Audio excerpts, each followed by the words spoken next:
한번 인사 한번 하실까요? 네, 잘 오셨습니다. 사랑합니다. 축복합니다. 반갑습니다. 네. 네, 오늘 우리가 로마서 3장 21절에서 31절 말씀 김현주 집사님 잘 봉독해 주셨는데요. 이 본문을 가지고 믿음으로 말미암는 의라는 제목으로 함께 은혜를 나누겠습니다. 한번 따라해 볼까요? 믿음으로 말미암는 의. 우리가 요즘 많이 부르는 찬양 중에 송경미 목사님이 작사 작곡한 하나님의 부르심이라는 찬양이 있어요. 하나님의 부르심에는 결코 후회하심이 없네. 이 자리에 선 것도 하나님의 부르심이다. 또 하나님의 부르심에는 결코 실수가 없네. 나를 부르신 하나님의 신실하심을 믿네. 이런 찬양이 있습니다. 여러분, 우리가 믿는 하나님은 실수가 없으신 하나님이신 줄 믿습니다. 한치의 오차도 없이 우리 인생을 가장 합당한 길로, 복된 길로 인도하시는 그 신실하신 하나님을 우리는 믿는 줄 믿습니다. 사실 우리가 하나님의 신실하신 하나님을 믿고 또 하나님의 의로운 자녀가 되었고 이런 말들은 쉽게 할 수 있는 말이 아닙니다. 하나님의 의, 하나님의 영광, 또 하나님 우리에게 주시는 구원과 영생, 이런 것들은 죄인된 우리에게 조금 안 어울리는 말이고 잘 이해가 안 되는 말이고 별로 상관도 없는 말입니다. 왜 그러냐면 이 로마서 말씀은 줄기차게 앞에서부터 읽어보면은 우리 모든 사람은 다 죄인이다, 죄인임을 알라라고, 죄인임을 깨달으라고 우리에게 말씀하고 있습니다. 로마서의 주제 말씀이 1장 17절 말씀인데요.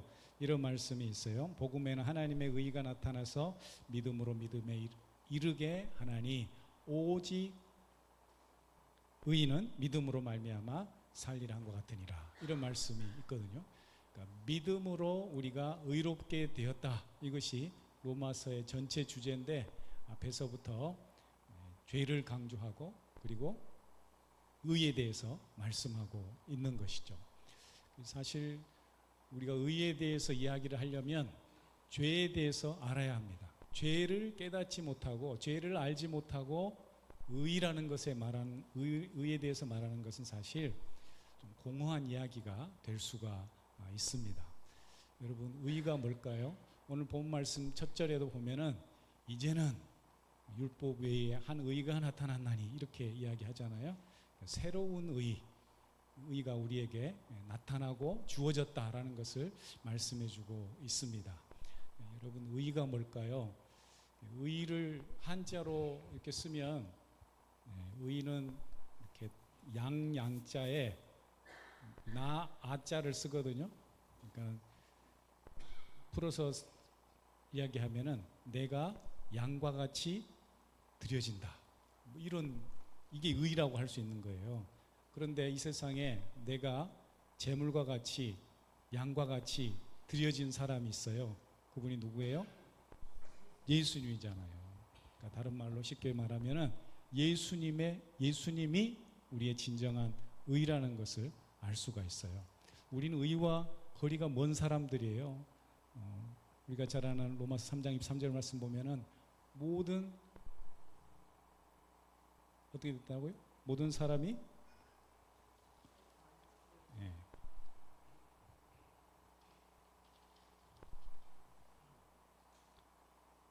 모든 사람이 죄를 범하였음에 하나님의 영광에 이르지 못하였다.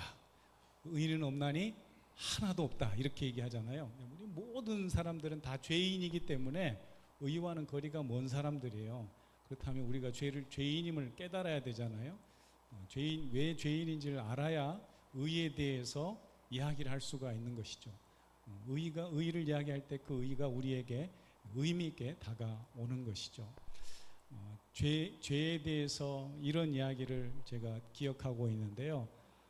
이전에 분당 우리 교회 이찬수 목사님이 사랑의 교회에서 중고등부 학생들 사역을 했어요. 중고등부 집회도 하고 붕해도 인도하고 막 그랬거든요. 그때 들은 제가 예화 중에 하나인데 굉장히 인상적으로 남아 있어요. 이찬수 목사님이 목사님의 아들이었는데 목사님이 목회하시다가 교회 열심히 목회하시고 또 어려운 일을 만나서 금식하다가 돌아가셨어요. 이찬수 목사님 아버님이 금식하시다 돌아가셔가지고 그 가족들이 사모님과 이찬수 목사님 어머님과 가족들이 다 미국으로 이민을 갔단 말이에요. 어린 시절에 이찬수 목사님이 가서 거기서 자기는 돈 열심히 벌어서 멋진 청년 사업가가 되려고 준비를 하던 차에 하나님의 부르심을 받고 다시 이제 혼자 여기 이민을 온 거죠. 한국으로 돌아온 거죠. 그래서 한국에 돌아와서 그 신학대학원을 다니면서 혼자 외롭게 그렇게 목사의 길을 준비할 때인데 교인들 중에 목사님이 혼자 그렇게 자취 생활하고 힘드니까 누가 강아지 한 마리를 줬대요. 여러분 강아지들 다 좋아하죠? 근데 강아지를 키우는데 아침마다 이 강아지와 전쟁을 치르는 거예요. 왜냐하면 이 강아지가 똥강아지인지 말을 잘 못 알아먹는 거예요. 아침마다 자기 신발을 다 물어뜯어 놓고 한 벌짜리 신발을 신발 하나밖에 없는데 다 물어뜯어 놓으면 어떻게 하라는 거예요. 그래서 슬리퍼 신고 뭐 학교도 가고 그랬다고 그래요. 아침마다 그 강아지를 앉혀놓고 교육을 시키는 거죠. 야, 이건 주인 신발이야. 절대 손대지 마. 물어뜯으면 안 돼. 그리고 엄포도 놓고 뭐 타이르기도 하고 그랬는데 여지없이 그 다음날 신발이 만시창이가 되어 있고 거기다 똥도 싸고 오줌도 싸고 그러더래요. 그래가지고 그 강아지를 보면서 이 목사님이 뭘 생각했느냐, 우리가 죄인됨을 깨달은 거예요. 야, 하나님이 보실 때 우리가 이런 똥강아지 같겠다. 왜 이렇게 말을 안 들을까? 말귀를 못 알아먹네. 내가 강아지가 되어서 얘하고 좀 이 대화를 했으면 좋겠다. 그런 심정이 하나님의 마음이 아닐까라고 생각을 했다고 합니다. 여러분 죄가 좀 이해가 되시나요? 우리가 죄인이라는 게 하나님 보시기에, 의로운 하나님이 보시기에 우리 죄인들을 볼 때 마치 말귀를 못 알아먹는 강아지 바라보는 것과 같은 심정일 것이다 라는 예화를 제가 들은 기억이 있습니다. 우리 죄인의 모습이 그렇다는 거예요. 제가 또 하나 개인적으로 죄에 대해서 간증을 한다면, 죄는 정말 우리 안에 피할 수도 없고 외면할 수 없는 그런 인간의 본성에서 나오는 것이기 때문에 죄에 대한 심판, 또 죄에 대한 두려움을 우리가 떨쳐버릴 수가 없습니다. 제가 성령의 은혜 받고 가장 먼저 깨달은 바가 나의 죄에 대해서, 나의 그 지금까지의 그 죄, 수많은 그 죄로 인하여서 하나님 앞에서 눈물 콧물 다 쏟으며 회개를 하게 되더라는 것이죠. 여러 가지 죄가 있는데 그 중에 대표적인 두 가지 죄가 생각이 나더라고요. 첫 번째는 제가 시골 교회에서 이렇게 중고등부 시절부터 보조교사라는 게 있잖아요. 보조교사를 했어요. 그래서 어느 해 여름에 여름 성경학교 때인지 모르겠는데 한 아이가, 아이 이름은 생각은 안 나고 유뭐뭐 아이인데 얼마나 말을 안 듣는지 얘가 예배당에서 100m 달리기를 하는 거예요. 다 예배 드리는데 막 계속 뺑뺑뺑뺑뺑 도는 거죠. 정신없이 하지 말라고 앉아 있으라고 옆에 앉혀놔도 가만히 있지를 못하고 막 돌아다니는 거죠. 제가 밖으로 나와서 훈계를 하는데 얘가 침을 제 얼굴에 툭 뱉는 거예요. 그래가지고 제가 얼떨결에 손을 탁 때렸는데 제대로 그냥 뺨을 쫙 만든 거예요. 얘 고개가 확 돌아갈 정도로, 얘도 새파랗게 질릴 정도로 그렇게 뺨을 한 대 맞고 그 뒤로부터는 교회를 안 나온 것 같아요. 그게 계속 생각이 나는 거예요. 야, 근데 성경에 한 소자를, 어린아이를 실족해 하면 연자맷돌을 메고 바다에 빠뜨리는 게 낫다 그랬는데, 주님, 이 아이가 나로 인하여서 교회를 떠났다면 얼마나 큰 죄입니까? 그리고 막 회개했던 그런 기억이 있거든요. 지금도 가끔 그 아이가 생각나면 하나님 그 아이를 구원해 주시옵소서, 나로 인하여서 실족치 않게 해주시옵소서, 족한 사람이 되지 않게 해주시옵소서, 이렇게 기도를 하거든요. 그렇게 그런 죄가 한 가지 기억 떠올랐고요. 또 한 가지 죄는 우리 어머니께 지은 죄가 또 가장 크게 다가왔습니다. 제가 군 생활을 저쪽 동해안 해안 부대에서 소초장을 했어요. 그러니까 그 졸업하고 학사장교로 임관해가지고 소위 이 계급장을 달고 동해안 부대에 가서 소대원들을 이끌고 그 소대원이 머무는 그 막사를 소초라고 그러거든요. 그 소초장이 되어서 근무를 하는데 그 중대장 대대장님이 주시는 그 업무적 스트레스, 압박감과 또 말 잘 안 듣는 우리 병사들 사이에서 제가 막 너무 힘들더라고요. 그래서는 안 되는데 죽음을 생각했어요. 내가 깨끗이 죽으면 끝나겠지. 그리고 그때 뭐 신앙생활도 제대로 안 되고 주일날 뭐 교회도 못 나가고 그런 어떤 영적인 그 디프레션, 또 뭐 업무적인 그런 스트레스 이런 게 있으니까 차라리 죽자, 그리고 자살을 생각했던 적이 있는데, 물론 이제 나중에 잘 문제가 해결되어서 이게 다시 그 대구 제가 사령부로 전출을 하게 되는데, 그때 나중에 들은 이야기인데 어머니가 제 그 소초장실에 소초 안에 이렇게 식당도 있고 이렇게 부대원들 생활하는 생활 막사도 있고 그 옆에 이제 소대장실이 따로 있거든요. 거기 들어와서 제 그 침상과 책상을 보고 정말 바닥에 앉아서 목 놓아서 우셨다고 그러더라고요. 통곡을 하셨다고 그러더라고요. 내 아들이 죽었는 줄 알고 제가 잠시 그 자리를 비웠었거든요. 그래가지고 그 어머니가 제가 없던 그 소치장 빈자리에 와서 그렇게 눈물을 흘렸다는 소식을 듣고 너무나도 죄송스럽더라고요. 내가 못할 짓을 했구나, 내 어머니 가슴에 대못을 박았구나, 그런 아픈 마음에 제가 어머니께 사과도 했지만 그 죄가 너무나도 크게 다가와서 한참 울었던 그런 기억이 있습니다. 제가 그 신대호를 마치고 전임 사역을 할 때 그런 성령 체험을 했는데, 성령 체험을 하니까 제 안에 있던 그런 모든 죄들 다 쏟아놓게 하시고, 심지어 어릴 때 우리 옆집 친구 집에 가서 그 유리구슬 하나 훔친 것까지도 하나님께 정말 이렇게 회개를 하게 되더라고요. 이런 죄는 우리가 끊어버릴 수가 없는 거예요. 우리가 인간으로 사는 한 죄의 짐을 늘 이렇게 가지고 살아갈 수밖에 없는 것이죠. 그런데요, 사람은 죄를 짓고는 편하게 살 수 없습니다. 우리 그런 말 하잖아요. 하나님께서 우리를 그렇게 지으셨기 때문에 양심에 늘 죄에 대한 죄책감과 절망감을 떨쳐버릴 수가 없는 것이죠. 그런데 오늘 우리에게 이 본문 말씀이 정말 복음이 되는 것은 이런 죄인을 하나님께서 새로운 의 가운데 우리를 초청해 주셨다라고 말씀하고 있습니다. 어떻게 우리가 이런 새로운 의를 덧입게 되었고, 이 의는 어떤 의인가를 잠깐 우리가 살펴보고자 합니다. 첫 번째는 하나님께서 우리에게 주신 새로운 의는 믿음으로 얻는 의입니다. 한번 따라해 보세요. 믿음으로 얻는 의. 또 동시에 차별이 없는 의라고 말씀드릴 수가 있습니다. 믿음으로 얻는 의, 차별이 없는 의. 오늘 21절 말씀 보면은 이제는 율법에 하나님의 한 의가 나타났으니 예수 그리스도를 믿음으로 말미암아 모든 믿는 자에게 미친 하나님의 의인이 차별이 없다, 이렇게 말씀하잖아요. 21절의 첫머리가 이제는 이렇게 시작합니다.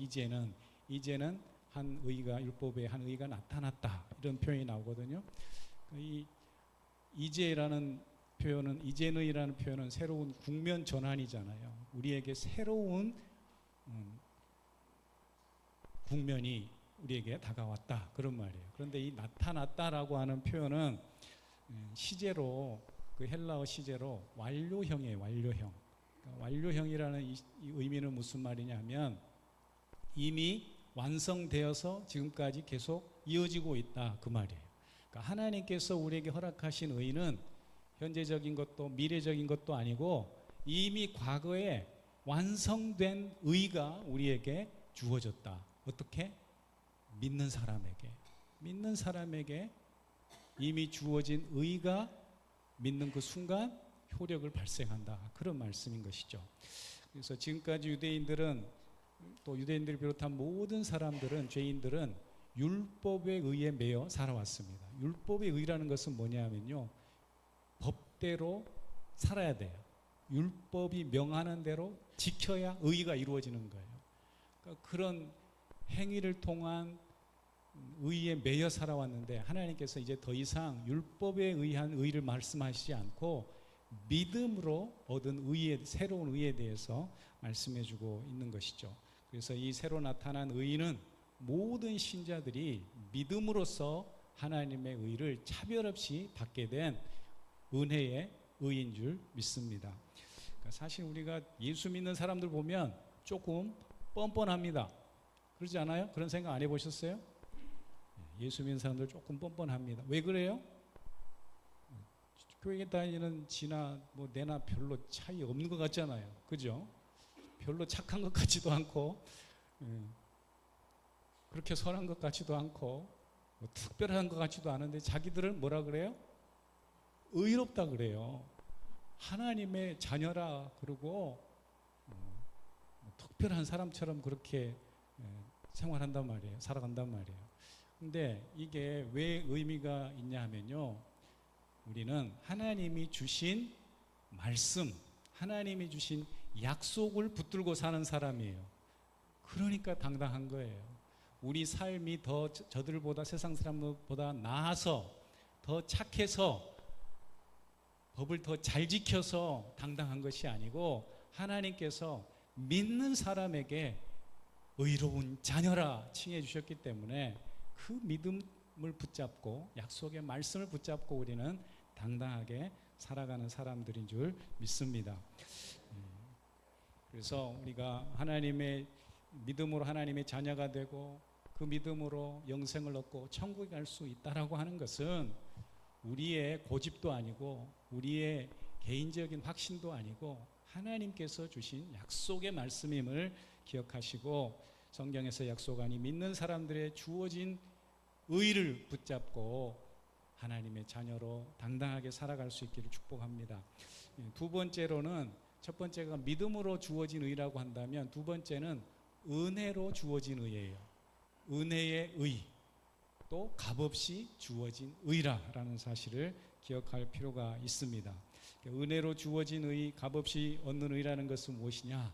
오늘 본 말씀에 특별히 24절 말씀 보면은 그리스도 예수 안에 있는 속량으로 이렇게 돼 있잖아요. 속량이 뭐예요? 속량? 속량이 어렵잖아요. 속량이란 말이. 이 한글로도 어렵지만 풀어놓은 말 자체가 다 어려워요. 속량, 속죄, 대속, 구속 이런 말들로 표현이 되거든요. 또 뭐 영어로는 redemption, atonement 뭐 이런 표현이 나옵니다. 그러니까 이게 희생 제물로 속함받다 이런 뜻이 있거든요. 말 자체가 어려워요.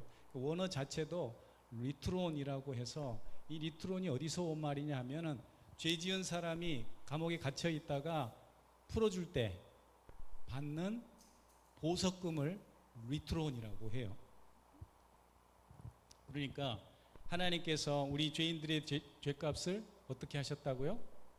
다 치렀단 말이에요.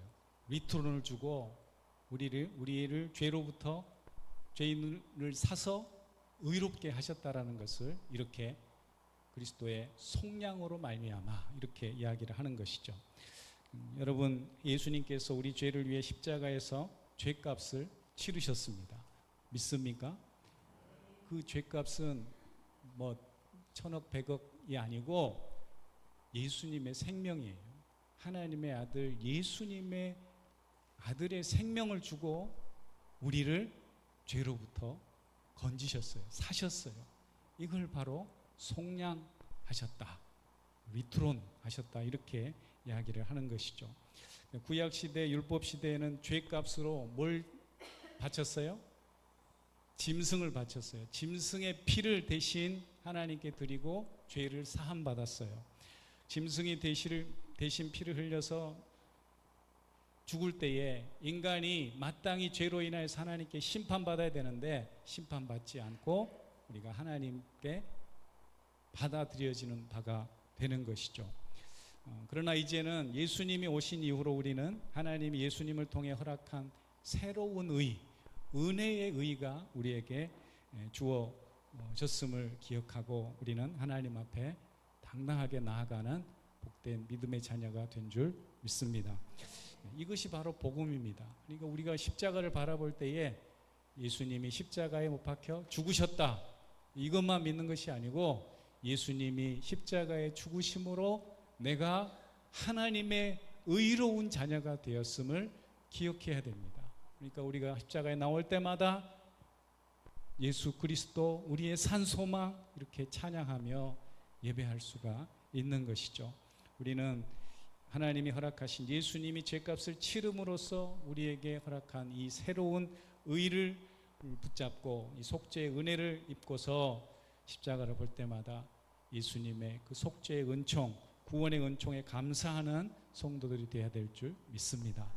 마지막 세 번째로 하나님께서 우리에게 새롭게 허락해 주신 의는 화목 제물을 통해서 받은 의입니다. 화목 제물을 통해서 받은 의. 우리의 의가 화목 제물과 연관이 있다는 얘기예요. 근데 이 화목 제물은 무슨 의미가 있냐면요, 레위기에 보면은 하나님께 바치는 5대 제사가 있거든요. 그 5대 제사 중에 하나가 화목제예요. 화목제. 화목제는 언제 드리느냐? 하나님과 인간 사이에 화평을 위해서 감사함으로 또는 우리의 소원을 드리면서 드리는 제사가 화목제입니다. 그래서 화목제물은 소나 양, 염소를 드리는데 암수 구별 없이 하나님께 드려지고, 그 드려진 제물은 제사장 바쳐진 나머지 부분은 제사장이 다 먹고 남기지 말고 이런 이야기가 레위기에 나오거든요. 근데 어쨌든 이 화목 제물이라는 것이 특별한 의미가 있습니다. 화목 제사에 드려진 제물이 화목 제물을 의미하기도 하지만 이 화목 제물의 단어를 보면은 이게 또 재미있어요. 특별한 의미가 있는데 화목 제물을 힐라스테리온이라고 하거든요. 힐라스테리온. 이 힐라스테리온이 뭘 의미하냐면 구약의 제사장이 이스라엘 백성들의 죄를 1년에 한 번씩 속죄하는 날에 대속죄일이라 그러거든요. 지성소에 들어가서 짐승의 피를 뿌리고 이스라엘 모든 죄를 다 용서해 주는 거예요.